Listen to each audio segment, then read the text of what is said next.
सन 2000 में हमारा राज्य बिहार से अलग हुआ था और इसीलिए शायद जब भी प्रगति की बात आती है ना, तो हम झारखंड वासी एक दूसरे को ये कह करके सांत्वना दे देते हैं कि हमारा राज्य तो अभी बहुत नया है, इसलिए प्रगति के पथ पर पीछे है। पर हाल ही के दिनों में जब करम टोली ब्रिज बना और उसका उद्घाटन हुआ और सिरम टोली ब्रिज का उद्घाटन हुआ, तो हमें भी लगा कि शायद हम जो प्रगति की रेस है उसमें कहीं ना कहीं तो अपनी जगह बना रहे हैं। और अभी रातू रोड पे जो ब्रिज है उसका भी उद्घाटन होना है। बट उससे भी बड़ी और एक बेहतर खबर जो ये आ रही है कि रांची में 5 नए और फ्लाईओवर्स बनने वाले हैं। इस खबर को लेकर के ज़्यादा जानकारी के लिए हम अपने सहयोगी जयंत से जुड़ते हैं। चलिए उनसे जानते हैं कि पहले तो जयंत यही जानना चाहेंगे कि जो ये 5 नए फ्लाईओवर्स बनने वाले हैं रांची में, वो कहाँ कहाँ पर बनने वाले हैं। जी कृति, सबसे पहले तो ये आपको बता दें कि ये सौगात जो झारखंड में मिलने वाला है, अब झारखंड की जो तस्वीर है वो तस्वीर कहीं ना कहीं बदलने वाली है। पहले जो तस्वीर दिखती थी, लोग सड़क पर जाम रहता था, लोग फंसे रहते थे, घंटों सड़क पर जाम रहता था। लेकिन अब जिस तरह से सौगात धीरे धीरे, पहला फ्लाईओवर आपका काटाटोली फ्लाईओवर हुआ, उसके बाद सीरम टोली का फ्लाईओवर हुआ और अब तीसरा भी जल्द ही मिलने वाला है। डेट भी लगभग उसका फाइनल हो चुका है।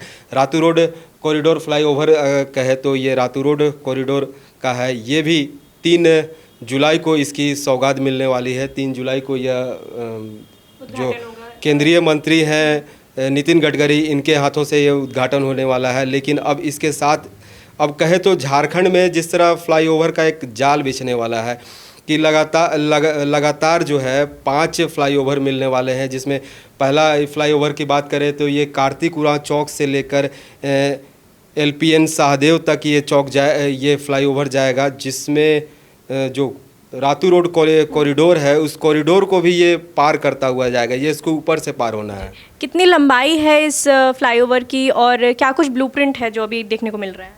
इसकी लंबाई की बात करें तो लंबाई लगभग 2.2 किलोमीटर है। और इसमें एक है कि जिस तरह इधर से अगर जाते हैं, वन वे रहेगा, तो इधर से लोग जाते हैं तो अगर आपको रातू रोड की तरफ जाना है तो रातू रोड में बीच में जो गौशाला के आसपास है, वो गौशाला के जो नीचे ये फ्लाईओवर वहाँ डाउन भी हुआ है। जिनको रातू रोड की अगर जाना है या कचहरी की ओर जाना है तो वो इस जगह से नीचे उतर सकते हैं। और जिनको आगे जाना है, LMP शाहदेव जो कहते हैं IPRD चौक भी उसे कहा जा सकता है, या मुख्यमंत्री आवास के पास जो चौक है उस चौक में कहा जा सकता है। तो उधर की ओर जिन्हें जाना है तो वो सीधे फ्लाईओवर से ऊपर निकल सकते हैं। और बाकी कौन कौन से और 4 जगहें हैं जहाँ पर के और फ्लाईओवर्स बनने हैं। एक है आपका करमटोली चौक की तरफ से है। करमटोली चौक से लेकर साइंस सिटी तक का एक फ्लाईओवर है। इस फ्लाईओवर में भी आए दिन काफ़ी जाम रहता था। अब इससे जो शहर से बाहर जाने वाले हैं या शहर से अंदर आने वाले हैं तो उनको रिंग रोड के पास ये फ्लाईओवर जाके, वहाँ साइंस सिटी है, रिंग रोड है, उस जगह फ्लाईओवर गिरेगा। इस जगह से जो रिंग रोड से अगर बाय द वे आप उधर से अरगोड़ा उधर ओरमांझी की तरफ से अगर आप आ रहे हैं तो ओरमांझी से रिंग रोड चढ़कर आप सीधे इस रास्ते का भी उपयोग कर सकते हैं और सीधे करमटोली चौक के आसपास आप आ जाइएगा। और जिस तरह ये करमटोली चौक में काफ़ी व्यस्तम है, रोड का भी संकीर्ण है, इस रोड संकीर्ण से लोगों को परेशानी होती थी, अब इससे मुक्ति मिल सकता है। वहीं दूसरी तरफ अगर बात करें तो एक जो हरमू के तरफ है, हरमू से लेकर रेडिसन ब्लू तक का ये भी फ्लाईओवर तैयार हुआ है। ये हरमू नदी के किनारे किनारे ये फ्लाईओवर बनने के लिए है।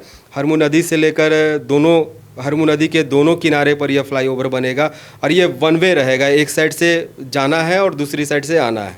एक और फ्लाईओवर है जो एमरल्ड होटल से लेकर के विधानसभा तक जा रहा है, तो उसके विषय में बताइए। जी, ये एमरल्ड होटल से लेकर आपका DPS के वहाँ एमरल्ड होटल, पहले बता दें कि वहाँ एक चौराहा बनने वाला है। चौराहा बनेगा जिससे जो हिनू से जो या हटिया की तरफ से जो गाड़ियाँ आती हैं, इन्हें अगर विधानसभा की ओर अगर जाना है या फिर आप रांची की ओर से अगर आ रहे हैं या सुजाता की तरफ से अगर आ रहे हैं तो इन्हें जाना है तो ये वहाँ गोलंबर बनने वाला है। उस गोलंबर से आप फिर फ्लाईओवर की ओर चढ़ेंगे और ये DPS मेकन गार्डन और DPS के रास्ते होते हुए ये पीछे से जगन्नाथपुर मंदिर के पास जाएगा। इससे ये सबसे लंबा, अगर झारखंड की सबसे लंबा के ब्रिज क्या बोले, फ्लाईओवर बोले, तो ये सबसे लंबा फ्लाईओवर बनने वाला है। ये लगभग 8 किलोमीटर लंबाई है। वहीं इसके बीच में फिर से एक ROB भी आ रहा है। ROB मतलब रेलवे की लाइन आ रही है, रेलवे के लाइन के ऊपर से भी यह पार होगा।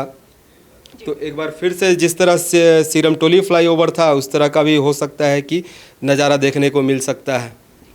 जयंत, ये जो जेएमएम सरकार है, एक तो इसके लिए गेम चेंजर रही थी मैया सम्मान योजना, और उसके बाद ये जो फ्लाईओवर्स बनना है ना, कहीं ना कहीं ऐसा लग रहा है कि हेमंत सोरेन के माइंड में ये चीज़ है कि यातायात को जितना दुरुस्त करेंगे ना जनता, उतने अपने पक्ष में आएगी। आपको क्या लगता है जेएमएम के लिए ये एक बहुत गेम चेंजर प्लान आगे चल करके साबित होने वाली है? जी जी कृति, ये सबसे बड़ी सवाल यहाँ झारखंड की जनता के लिए कहे तो सबसे बड़ा ये मुसीबत है एक तरह से कि जो आए दिन सड़क जाम रहता है। अगर आपको कहीं जाना है तो बिल्कुल घर से ये मान के चलिए कि आपको रास्ते में ही अगर थोड़ी सी भी दूरी अगर तय करना है तो रास्ते में आपको 2 से 3 घंटा लगना ही लगना है। तो ये फ्लाईओवर बनने से कहीं ना कहीं जनता को सुविधा होगा, और ये जनता से जो वर्तमान सरकार है उस सरकार को भी फ़ायदा पहुंचने वाला है। तो कह सकते हैं कि दोनों ही पक्षों के लिए, चाहे वो जनता हो या सरकार हो, दोनों ही पक्षों के लिए ये जो खबर आ रही है 5 फ्लाईओवर्स बनने की, ये एक बहुत ही सुखद खबर है। और हम जो हमेशा बिहार से अपना कंपैरिजन करते रहते हैं कि वहाँ से अलग हुए हैं और पटना जाते हैं तो वहाँ यातायात ठीक है, यहाँ नहीं है, तो हो सकता है आने वाले समय में रांची में भी यातायात बहुत बेहतर हो सकती है। इसमें कृति एक कहेंगे कि जिस तरह से पटना लोगों को जाल बिछ गया है फ्लाईओवर का, अब कहीं ना कहीं वो रांची वासियों को भी देखने को मिलेगा। अगर आप पटना जाते हैं तो पटना जिस तरह से मुख्यमंत्री नीतीश कुमार का जो कार्य रहा उस कार्य को लोगों ने सराहा। अब उसी को देखते हुए जो यहाँ झारखंड में भी हेमंत सोरेन ने कार्य किए हैं, अब जो झारखंड के लोग अगर बाहर रह रहे होंगे तो अगले 4 से 5 वर्षों के बाद अगर रांची आएंगे तो उनको रांची की तस्वीर बदलती हुई दिखेगी। रांची की तस्वीर पहले के मुताबिक और अब काफ़ी अंतर दिखेगा। शुक्रिया जयंत, इन 5 फ्लाईओवर्स के बारे में विस्तार से हमें जानकारी देने के लिए। तो जिस तरीके से मुख्यमंत्री हेमंत सोरेन सजग हैं और कार्य भी चल रहा है और अधिकारियों को भी लगातार निर्देश दिए जा रहे हैं और वो काम कर भी रहे हैं, पर अब देखने की बात ये है कि कब तक ये 5 फ्लाईओवर्स जो हैं ये बन करके तैयार हो जाते हैं और झारखंड को कब तक जो इसकी तस्वीर है वो बदलती है।